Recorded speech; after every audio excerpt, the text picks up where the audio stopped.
Well, good morning, everybody. And I want to thank all of you for being here today. This is a terrific kickoff on the President's Export Council. And I want to thank the Cabinet Secretaries, the senior officials in my administration who are here and have helped to pull this together, the members of my Export Council. I appreciate all of you being here to discuss next steps in growing America's exports and our economy. And I want to thank Jim McInerney and Ursula Burns, who are serving as chair and vice chair of this council for their outstanding work. From the day that I took office, my administration's highest priority has been to pull our economy out of the deepest recession of our lifetimes, to put people back to work, and to position our economy on a path of long-term and sustainable growth. In the immediate term, we've had to act across many fronts to get folks back on their feet and get our economy moving again. And one of the things that we've been trying to do is to help create the conditions necessary for our small businesses to grow and to hire. In a few hours from now, after months of delay, the Senate will finally have an up or down vote on a package of tax cuts and lending initiatives to help small businesses, some of which will be exporters.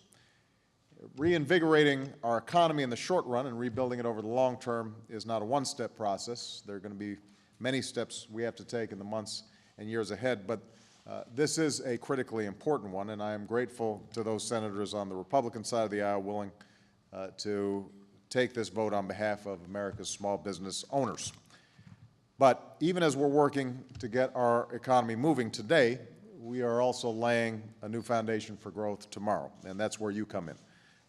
We've been working to increase America's competitiveness in a global economy.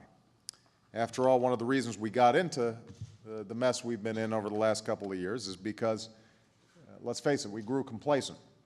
We allowed too much of our prosperity to be based on fleeting bubbles of consumption and risk and artificial gain. We spent too much. We saved too little.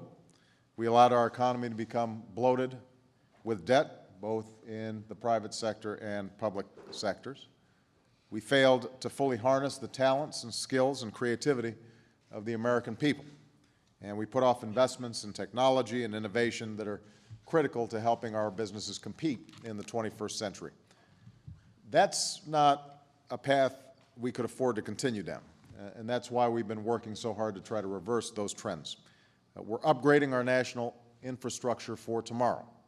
We're investing in science and technology, research and development, and clean energy projects that will strengthen our global leadership. We're reforming our schools, making college more affordable, and investing in the skills and education of our people. In fact, later today I'll be meeting with CEOs of 100 of America's biggest companies who've joined together in common cause to make sure we're preparing all our students today with the science, technology, engineering, and math skills that they'll need for the high-tech jobs of today's high-tech industries. And by the way, Ursula's participating in that, and she is almost as overexposed as me today. Because the best way we know to compete and win in the global marketplace is by doing what we do best, harnessing the talents and ingenuity of our people to lead the world in new industries. And we're building an economy where America's businesses and American workers once again do what they do best, which is build great products and sell them around the world. We were just talking before we came in, and one of the things that I think is so critical is to realign the interests of business and workers here in America so that everybody's fighting on the same side. Everybody is out there with a united front competing to make sure that America succeeds. In this year's State of the Union address, I set a goal for America. We will double our exports of goods and services over the next 5 years. Because the more American companies export, the more they produce. And the more they produce, the more people they hire. And that means more jobs. Good jobs that often pay as much as 15% more than average. The world wants to buy goods and services made in the United States, and our workers are ready to produce them. That's why 6 months ago we launched the National Export Initiative, the first ever government-wide export promotion strategy with focused attention at the presidential and cabinet level. America is going to bat as a stronger partner and a better advocate for our businesses abroad. We're increasing trade missions. We're removing barriers to help businesses gain a foothold in new markets. We're increasing export financing for small and medium-sized businesses. We hope to move forward on new trade agreements with some of our key partners in a way that doesn't just advance the interests of our businesses, workers and farmers, but also upholds our most cherished values.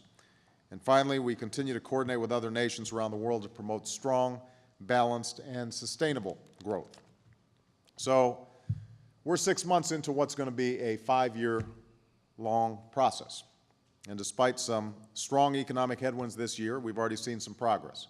Obviously, working off a low baseline given the crisis last year, exports are expected to be up, but we're very pleased to see that they're up 18% to where they were a year ago. And manufacturing exports are up 20%, and that's helping put a lot of our people back to work. And there's more we can do to keep that growth going. Yesterday, my export cabinet submitted a report detailing the progress that's been made and additional steps that our agencies intend to take to deliver on our goals, and I look forward to seeing these steps implemented. It's also why 2 months ago I announced the formation of this council to seek the expertise of private sector business and labor leaders who know what it takes to succeed. Earlier this morning, in a meeting with Vice President Biden as well as Jim and Ursula about some of the recommendations you've devised, we were encouraged that we think we can move forward rapidly on some of these fronts. And we're pleased to see the fresh and innovative strategies that we can pursue to help small and medium-sized companies sell their goods and services abroad. With companies like yours in mind, we've been looking at our export control system and working to streamline the process in a manner that helps our high-tech companies stay competitive while strengthening our national security. We're also working to resolve outstanding issues with our free trade agreements with our key partners, like Korea, and to seek congressional approval as soon as possible.